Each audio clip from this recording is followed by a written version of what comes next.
Welcome, everyone. We're just going to take a moment to let everybody join.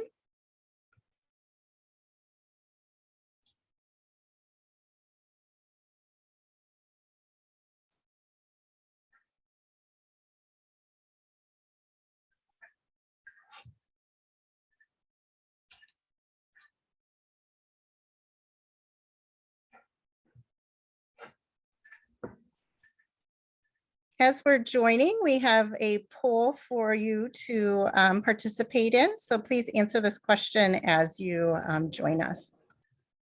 Can't hear.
I'm going to take this moment to ask everyone to mute, and I apologize. The noon whistle is blowing in the background, so just give me one moment.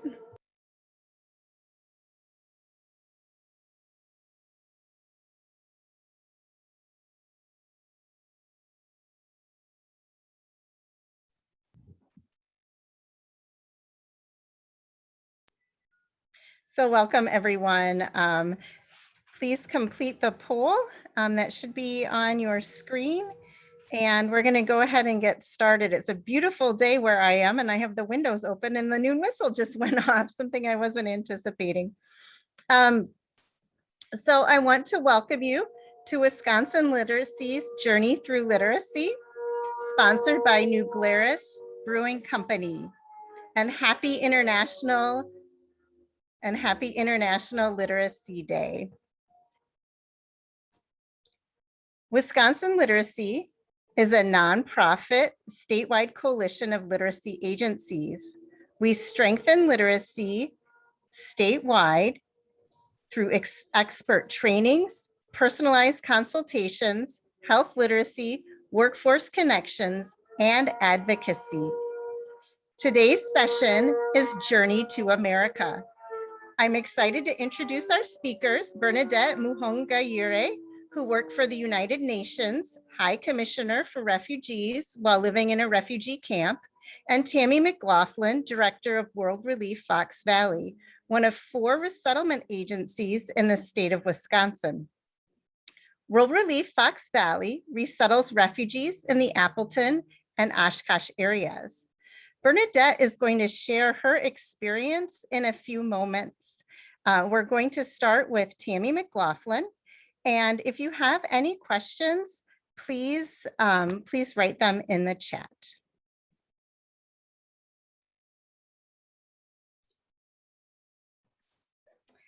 Good afternoon, everybody. Thank you thank you all for devoting the next half hour to learning about refugee resettlement. Just wanted to make mention of one really important note, and that is while all refugees have a common experience of having to flee their country for fear of war, persecution, or violence, the Afghan situation is at the height of our media right now, and that is going to look a little different than Bernadette's experience, who is going to join us in about hopefully 10-15 minutes. The Afghans have been evacuated very quickly from Afghanistan because of their ties to the United States, which puts them at risk with the Taliban. Evacuation is a very unique entrance into our country. And again, Bernadette's experience is much different, but much more similar to most of the refugees who we have welcomed into our country the past years and the years ahead. So I am going to begin by talking about what the refugee resettlement experience looks like here in the United States. And when Bernadette joins us, she will start with her experience overseas. I want to make the point, first of all, that refugee resettlement is a very comprehensive and well-structured program. There are 9 resettlement agencies, 9 national agencies, and my agency, World Relief Fox Valley, is an affiliate of World Relief, one of the 9. These 9 agencies contract with PRM. PRM is a branch of the United States government, refugee population and migration. And this bureau branch falls under the Department of State. That's because this program, the refugee resettlement program, was created as a humanitarian response as well as a foreign affairs position. Again, hence the Department of State. PRM initiates a contract that we call the reception and placement contract with the 9 agencies, and that contract details what is expected of each of us affiliates in the first 90 days of a refugee's arrival. So when we start our work, World Relief Fox Valley, when we receive notification that a flight is booked for arrival into our case, the Appleton airport, we begin preparing. We secure safe and affordable housing. We furnish the housing. And in fact, our contract even states the number of rolls of toilet paper that we have to provide in that house per number of people in the house. That's how specific this contract is. We reach out to our partners to let them know of our arrival, specifically the school system, if there's children in the family, a healthcare provider to make an appointment for a preliminary health exam. And so we make a lot of preliminary arrangements before the refugee family actually arrive. When the family arrives, we meet them at the airport. We provide a culturally appropriate meal. We're required to do a next day visit, just to introduce them again to the World Relief staff, let them know what to expect in the next 30, 60 days, make sure they're comfortable, make sure they have everything they need. Those types of things are done in the next day visit. Then we begin enrollments. We enroll the families in benefits, Social Security, English classes for adult learners, the schools for children, healthcare provider enrollment, benefit enrollments, those types of things. So that first 30 days is really, really busy with enrolling the clients into the programs they qualify for. We also provide a lot of orientations and trainings, cultural orientations, American custom orientations, healthcare orientations. Again, just to allow the people to know what to expect and how best to be able to navigate some of the very unusual and unique systems that we have that will be new to them. To talk a little bit more about this contract, or just to make an example, a comparison of the contract, whether Bernadette would arrive in Oshkosh or Appleton, Wisconsin, or whether she would arrive in Fort Worth, Texas. The programming and the services that she received should look very, very similar because of the contract that we have with the federal government, the reception and replacement contract. Now, when this program was developed, the resettlement program, it was intended as a public-private partnership. So we depend on our agency and program partners a great deal. Again, benefits, Social Security, school systems, literacy councils, Fox Valley Technical Colleges. We meet with them monthly, in fact, to discuss how we can better serve our clients, what's going well, what celebrations, where gaps are, those types of things. So we really work very closely with our partners in our communities. But however, our agency and most of the agencies also place great emphasis on volunteers and church engagement. Refugees have many adjustments and new challenges, and the support of the volunteer and churches are immeasurable, as they can often reinforce the trainings. They can also help navigate the new systems.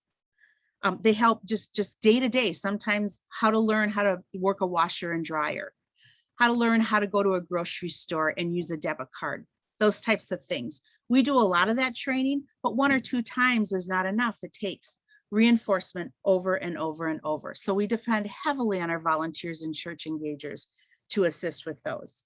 And while those types of things are important and they're very task oriented, what is immeasurable are the relationships that are formed between these two groups. They not only lift the refugee family up and they help them to feel more welcomed and embraced, but it also changes the hearts of our established community members. They really realize, as we all do, that we all have much to learn from each other and that our community members have as much to offer us as we have to offer them. Now, most agencies have additional programming beyond that 90-day. Our office has employment program to help refugees secure employment. That's a priority of us all, is you want to allow them to land well, to stabilize, and then we begin working towards self-sufficiency. And most often that includes employment programming. So I would guess that most of the offices do have that because that's such a priority. So we have programming to help secure employment. We also have programming that allows for additional case management for the vulnerable, probably those who have extra medical care, maybe single mothers with children, those types of cases that need more than the 90-day and need more assistance than just employment also. Our office also has an immigration legal service program. All refugees must apply for their green cards 1 year after they arrive. So that's a service we wanted to provide in our office. So our immigration legal services team helps with that also. And then, I'm sorry, I'm gonna get the door because Bernadette's here. Just to quickly wrap up, I did detail the 30 to 60, 90 days and just let you know that we're especially busy and we desire families to land well. But it also stabilizes and allows people really to begin positioning for an abundant life here in the United States. So our guest of honor just arrived. She was delayed because of an appointment. And I want you all now to meet our friend Bernadette. Thank you so much. So is it okay to move on to Bernadette's side, Liz Yes. and Anna? Yes, please welcome Bernadette. Thank you. Okay. Thank you.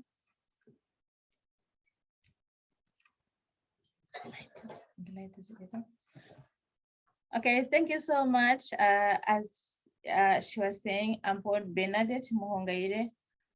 I'm Bruneian by nationality. I'm married. I'm mother of 3 sons and 1 daughter. I'm married to a Congolese husband. I live in Oshkosh now. Nice, it is nice to meet you. It's my pleasure.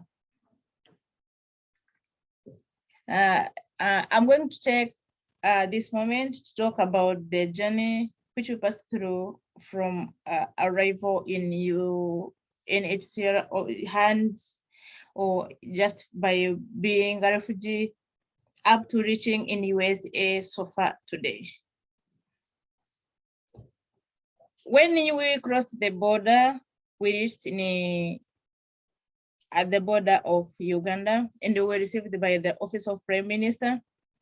Then we were put in a reception center where we are provided with hot meal, and you get they get the details, they write your profiles, and they check everything as a new arrival. They check you, they take you through medical check to see if you're not having any disease or if you're safe for you not to infect other refugees. And then within the reception center, after 1 week, we are given the asylum seeker papers. The asylum seeker papers provide the information about you and recognitions that the government of Uganda have received you. And then the asylum seeker can take time of 3 months, are valid for 3 months. And within those 3 months, we met LEC, Refugee Eligibility Committee. The Refugee Eligibility Committee is made by Office of Prime Minister together with the UNHCR. Then you pass through the interview to show how much how long you've stayed on the way, what has brought you to run away from your country, and to show the real reason why you think you need to be a refugee. After being verified in such a way, you are granted a refuge or you're rejected when they find you a kind of fraud, because sometimes they will have like Rwandese who are not being granted the refuge during those days.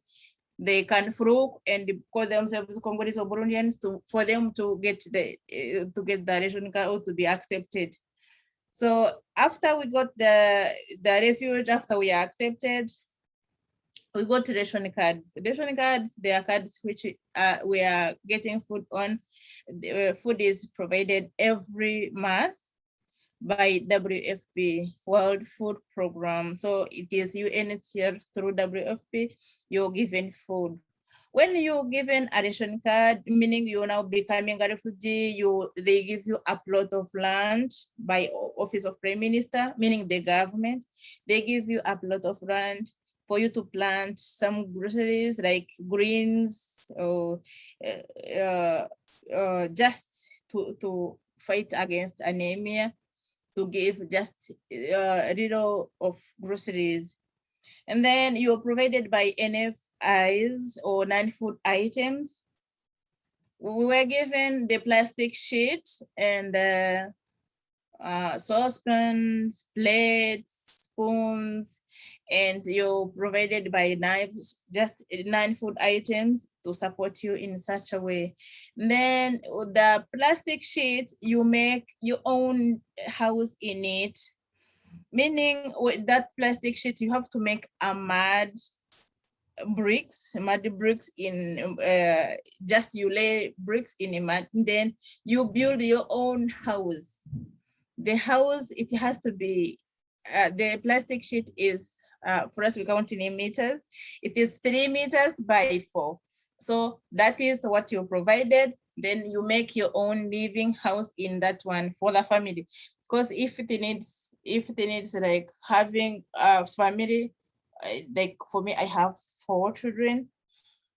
My husband and I had a room, and my children had their room, all of them 4 in one room. Then the remaining portion was the one we were using as a kitchen. So that is the life in such a way, being a refugee in a settlement.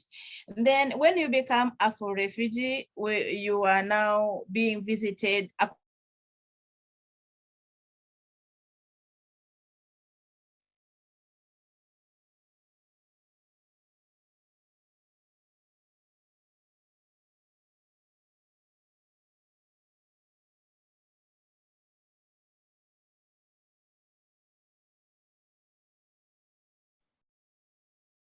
I'm not sure. It looks like maybe we lost them. Can you hear us? Oh, there you go. Okay, yes. Yeah, we thought we got bumped off or so. Okay, sorry about that. No, you're good. Yeah, I'm not sure what Okay, here we happened. go. Go ahead, Sorry, Bernadette. sorry. Okay. So I was saying, when you become a full refugee, you are visited by community services, UNHCR, and Office of Prime Minister.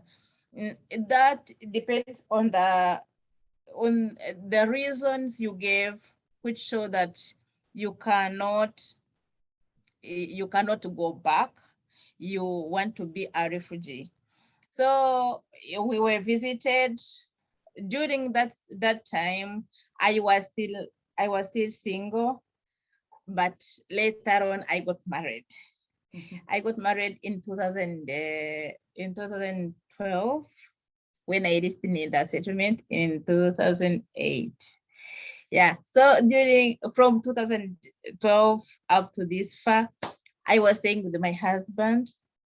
So meaning we came here when I had already spent 13 years in the settlement. When we became a full refugee, so we were visited with different organizations, including UNHCR, Community Services, and the Office of Prime Minister, I mean.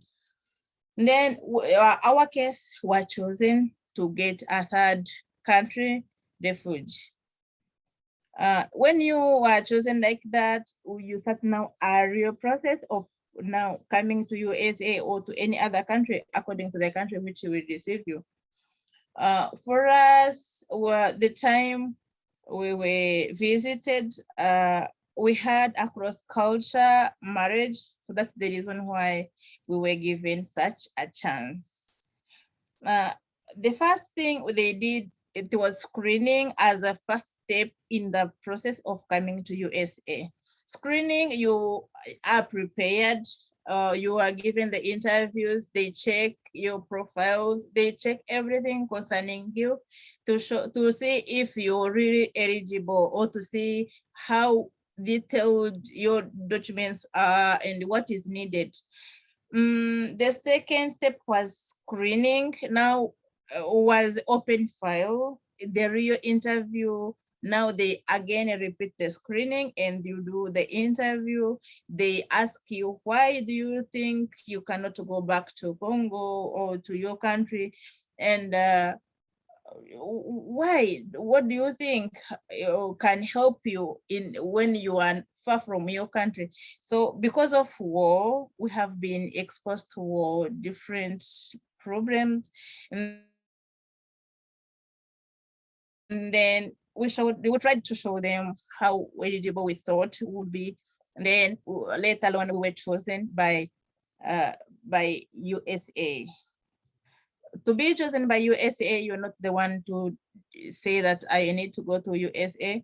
You just remain after doing the screening and open file. You just wait for the country because you're given just a chance to wait. Sometimes there are countries from Europe who are coming to pick. Sometimes it's USA to pick. So it depends with the country who are picking up refugees during that season. For us, we were chosen by USA, but we have other friends and we were together who were chosen by Denmark, Norway, Australia. Up to this far, they are in Canada. So in Canada, so they give you a country according to just a chance which had fallen you according to the country picking during that time. After we're chosen by USA, we got an interview of RSC, Refugee Support Resettlement Support Center. Your case is transferred to Nairobi, UNHCR headquarters in Kenya. During this season, you have to do the interview and they screen you again. You pass through the same interviews and then they make you meet the USA embassy. Then your cases are now submitted in the USA government. After the Refugee Resettlement Support Center, you go to USCIS. USCIS is an interview we made the people from migration, USA migration. They came, did interview with us, and then they have to show you how USA live and how their people live. During this interview, you have to swear in that I have to obey the laws and to bear with you, to follow the USA laws as a person just native in USA. After we did the USA migration interviews, now we did medicals.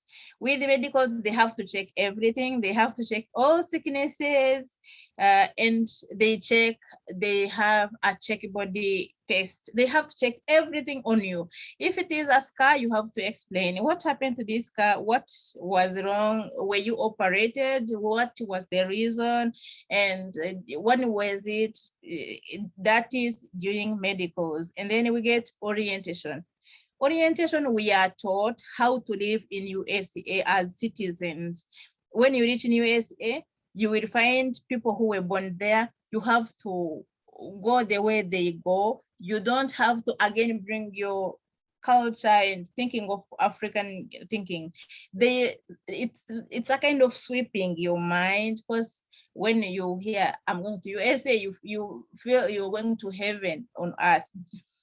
And so when we are being oriented in orientation, they clean you, they show you in USA, they live in such a way, they live in such a life, they have to save, they work for such money, after getting the money, you have to save, you have to do your projects, you have to, so that is in orientation.